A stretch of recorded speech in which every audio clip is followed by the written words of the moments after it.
আসসালামু আলাইকুম ভিউয়ার্স। তো আজকে আমি আপনাদের শিখাবো খুব সহজ পদ্ধতিতে কিভাবে আপনারা ভাজক সংখ্যা নির্ণয় করতে পারেন। তো আমরা এখানে একটি সংখ্যা নিলাম ৭২।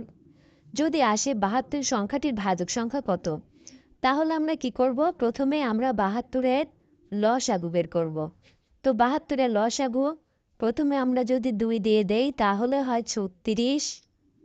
তারপরে আবার যদি ২ দিয়ে ভাগ দিই তাহলে হবে ১৮। আবার ২ দিয়ে দিলে হবে ৯।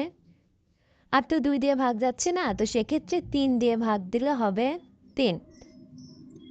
তো এর পরবর্তীতে আমাদের কি করতে হবে? সেটা হচ্ছে ৩ আছে এখানে মোট ৩ বার, গুণ ২ আছে এখানে মোট ৩ বার এবং ৩ আছে মোট ২ বার। এর পরবর্তীতে আমাদের কি করতে হবে? পাওয়ারে শুধু এক যোগ করে দিতে হবে।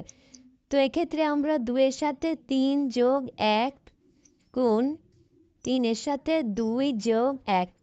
এবার কি করব? আমরা শুধু পাওয়ারগুলা গুণ করে দেব। তাহলে ৩ আর ১ এ হচ্ছে ৪ গুণ ২ আর ১ এ হচ্ছে ৩। তাহলে ৩ আর ৪ গুণ করলে হলো ১২। এই ১২টাই হচ্ছে আমাদের উত্তর। অর্থাৎ ৭২ সংখ্যাটিতে মোট ভাজক সংখ্যা রয়েছে ১২টি। ঠিক একইভাবে আমরা অন্যান্য সংখ্যাগুলোর ভাজক সংখ্যাও নির্ণয় করতে পারি।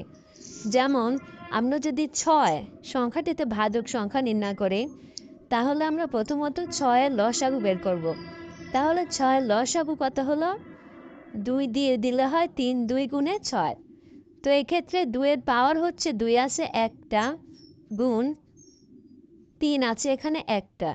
তাহলে ২ পাওয়ারে যেহেতু ১ যোগ করতে হবে, সেক্ষেত্রে ১ যোগ ১ গুণ ৩ এর সাথে ১ যোগ ১। তাহলে ১ আর ১ এ ২ গুণ ১ আর ১ এ ২।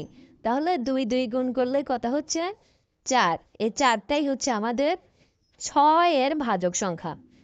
আশা করি আপনাদের এই ভিডিওটা ভালো লেগেছে এবং পরবর্তী ভিডিও দেখার জন্য অবশ্যই আমাদের সাথেই থাকুন। আল্লাহ হাফেজ।